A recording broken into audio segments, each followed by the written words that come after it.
Hello and welcome. I am Dr. Mary Ann Odio from Nagaland University. In this session, we will explore the scientific management theory, a foundational part of classical organization theory. While originally developed in industrial settings, we will reflect on how this theory can be applied in structured, large-scale service delivery systems like agricultural extension, which requires efficiency, clarity, and accountability. Scientific management, developed by Frederick Winslow Taylor, is based on the idea that work can be improved through scientific observation and analysis. It emphasizes task specialization, time efficiency, and the importance of selecting workers based on their skills.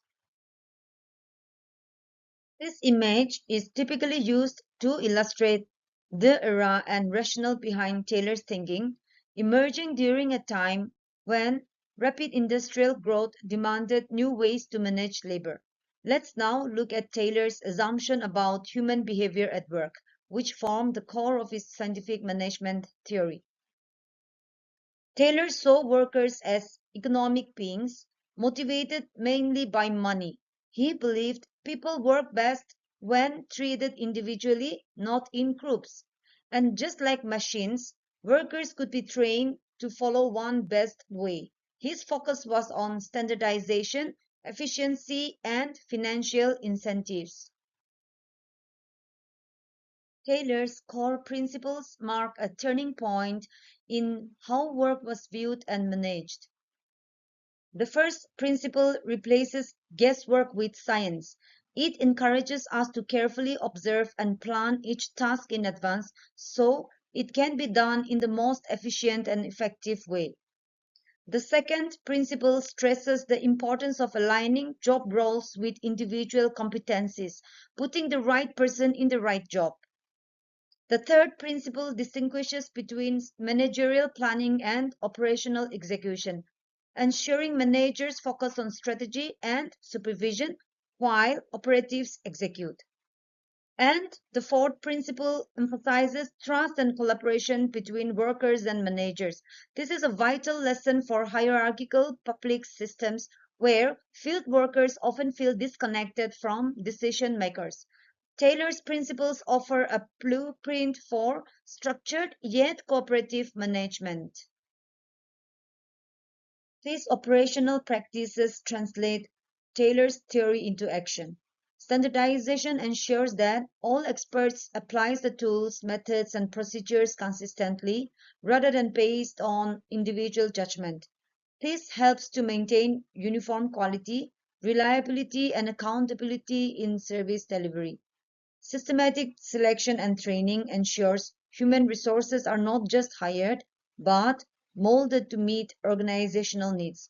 This is critical where field staff represent the face of government services. Time and task study helps determine how tasks can be performed most efficiently and how much time they should realistically take.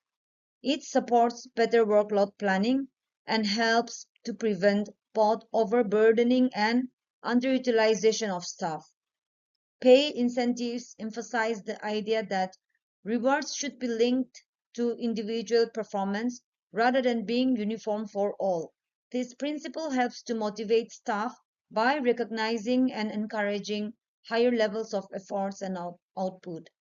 Finally, close cooperation encourages communication across levels. This principle reinforces the idea that organizational efficiency depends not only on structure but also on trust and collaboration. Taylor's model introduced structure and discipline into work environments, transforming vague work habits into well planned systems.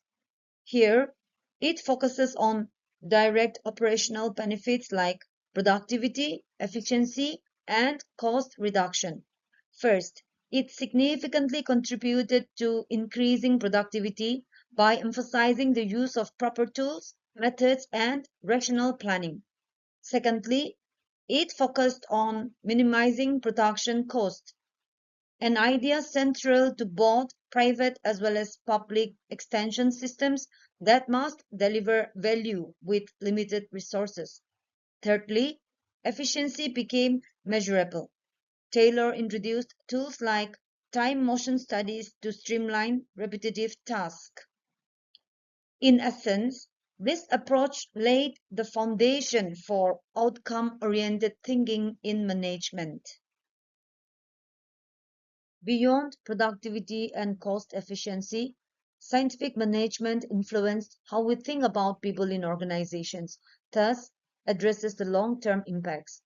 It advocated for better employer and employee relations by clarifying roles and expectations. The model also stressed training and skill development. Furthermore, Taylor's model supported economic prosperity by improving work standards and thereby raising the quality of life. Finally, replacing guesswork with a rational scientific approach to management redefined how problems are diagnosed and solved. This shift is visible in how modern extension uses planning tools, surveys, and information communication technologies to make decisions that are data driven rather than based on assumptions. While scientific management brought discipline and structure to organizational practices, it has its own limitations too. Its mechanistic view treats organizations as rigid systems, which limits flexibility needed for field level decision making. The model neglects human aspects. It sees workers as machine driven only by financial incentives, hardly appropriate in community based extension efforts where motivation is complex and social. The one size fits all approach assumes every task has a single best method, overlooking the diverse agroecological and cultural context in extension work. Its focus on productivity can cause monotony, and by restricting initiative, it stifles creativity among frontline workers. Moreover, by discouraging teamwork, it contradicts the collaborative ethos of self-help groups, cooperatives, and farmer groups.